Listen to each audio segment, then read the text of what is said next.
Bonnie, thank you so much for coming in this morning. There is so much to talk about around this very complex issue, but we thought we'd get you in today to talk specifically about the very big fight that lawyers who are doing the work in these cases of gender-based violence and the obstacles that they face in a justice system where the wheels are just not turning fast enough for our women and children. How big is the problem that these lawyers are fighting on a daily basis? The problem is as big and as intense and as indescribable as your imagination allows you to believe it is. It is all of that and more. And the part of the problem is, from a point of view of a community and a society that is rife with this violence, we have a disproportionately weak response team to it. Our criminal justice system, obviously, is not able to respond to the harm. And when you don't have a proper response to a type of harm, you have impunity. And when you have impunity, you have the normalization of this type of violence. So it's a vicious cycle. Some of the difficulties that lawyers and, more importantly, survivors experience is the reality of first port of call officials, such as police, such as doctors, such as hospitals, such as courts, suffer from a combination of either burnout, ignorance, or their own prejudices. They bring to their job, a person will bring to their job their own sense of disbelief of victims, or a sense of exhaustion that yet another victim is walking through their door who may or may not be able to follow through with the complaint. So lawyers are needed in the same way that you would need a lawyer in any other matter to help you navigate these systems and ensure that they're able to bring the justice that technically they're required to deliver. Another major problem with this type of harm that I think is radically under-addressed is that a lawyer can't operate on their own. If you take a major financial transaction, you're going to get lawyers and banks working together for the most part. You're going to get tax specialists. You're going to get all types of high-level, extraordinarily talented and skilled individuals working on that matter. We need the same with gender-based violence. We need the psychosocial experts, because the first person who should ever be speaking to a survivor is most definitely not a lawyer. It should be a psychosocial specialist, somebody who understands how to contain that experience. Without that containment, it's almost like the survivor is on a tightrope, walking precariously through this system, which inevitably is going to make her fall. So unless there's someone there to contain, walk with her, and the majority is her, walk with her through that process, which can take years and years and years. And in my somewhat 20 years of experience in this, the majority of the time I really am sympathetic with victims and survivors saying, I just want to walk away. I can't do this. I want to walk away. Now, without those organizations that are dedicated to this work, who are doing this work, I'm afraid the fabric, the very limited fabric of the netting that catches so many victims and survivors will dissipate, and then there's nothing. Now, we continue to have constant conversations with organizations like the Teddy Bear Clinic, and the horror stories that you hear of the role that lawyers are expected to play just goes on and on. We hear that lawyers are, unfortunately, one of the first people in contact with a rape survivor, for instance, if we're talking about rape, because the idea is now that if you don't have your lawyer present as soon as possible in the process to ensure that everything is done by the book, even still at the police station, when you eventually get to court, your case will either stand or fall by what happened in the hours after you were raped and in those hours after you went to a police station. And then as you speak about the process taking so long because our justice system is so behind and the wheels move so slowly, it's the lawyer's role then to say, please don't give up. We know it's been 5 years since your rape, and because you can't get closure, you can't actually move on with your life. You're expecting a lawyer to play all of these various roles just to try and prop up a broken system. I think that's right, and you're completely correct. From the moment a survivor seeks engagement with the system, typically it's the police, but there could be a number of ways in which they seek engagement. From that moment, every step has to be thoroughly and completely exactly undertaken, right? And here's a scenario of what tends to scupper the whole process. If a complainant walks into a police station, and it may be hours after the trauma, it may be weeks, it may even be a year, that moment of walking in is one of the most vulnerable. And in that moment, what is needed is the certainty that the system will be responsive to your needs. Any equivocation just opens up this window inside a person of insecurity.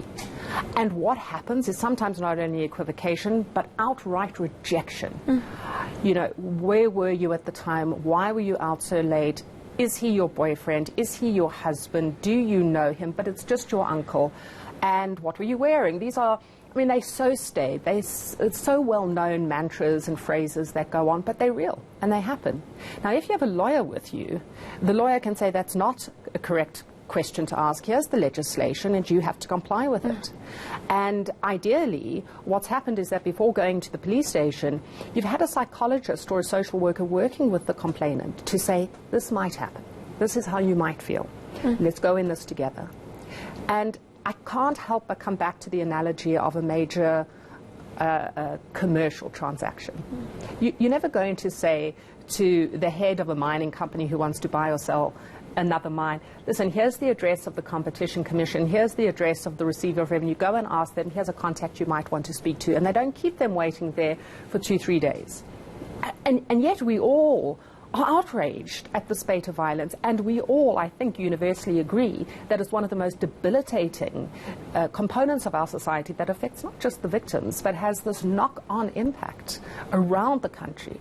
And yet we give a handful of lawyers across the country, a handful of psychologists, a handful of specialists who really are so skilled they could be doing other jobs for enormous remuneration, and yet choose this path. And they do it extraordinarily well without financial compensation and certainly without the resources to assist them in it. And we see that as something we equivocate about what we should be doing there. So it just seems that the emphasis, the resources, and the approach are disengaged. They're disjointed from the type of problem that gender-based violence presents. Now, this week we saw a very powerful exhibition being opened by Power, People Opposing Women Abuse. And the press release that they've sent out and the social media coverage that they've sent out starts by saying, we are all citizens of the Republic of Sexual Abuse. You may be feeling outraged, anxious, or even fearful by this statement, but the real facts remain. Women's rights are the most abused human rights in our country, and the rate of sexual violence and rape is amongst the highest in the world. And we live in a very conservative society still in South Africa.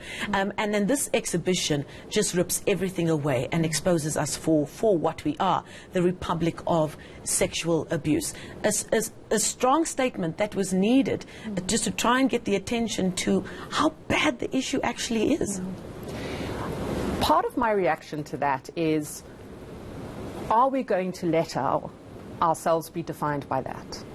Or are we going to let ourselves be defined by a republic that opposes sexual abuse and not a republic of sexual abuse? And that's the challenge.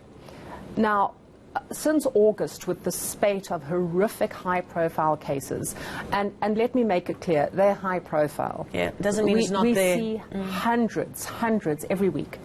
Now, in the face of that outrage comes an impotence sometimes, a sense of, well, I want to do something, I have this anger, but where do I channel it? What do I do with it? And my answer really is a very simple one. Get a debit order going for 100 Rand a month to any one of the organizations that resonates with you. It doesn't matter which. It actually doesn't matter which, because all of these organizations are addressing the problem of gender-based violence from their own very important perspective, with their own very important skills. We couldn't live in this country without the powers of the country, without Teddy Bear Clinic and the like. You know, Teddy Bear Clinic's one of the few organizations in the country dealing with forensics around sexual abuse of children. And given the gravitas of that crime and the prolific nature of it, we should all sort of be thinking about, well, where's our income going to go?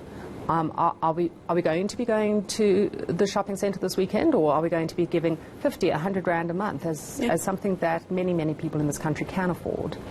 So I challenge us as a country really to redefine ourselves and not identify only as a country of sexual abuse, which is correct. It's a blight on who we are, but it's not who we need to be.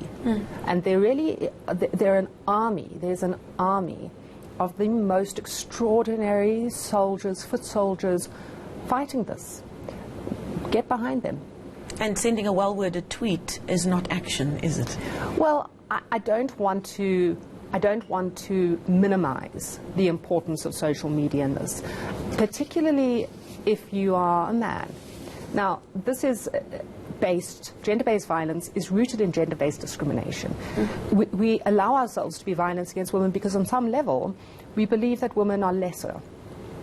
And what I would say is, if you are not in a position to contribute money, or even if that's not how you wish to approach this problem, think very carefully about your own behavior and think about the messages you're sending.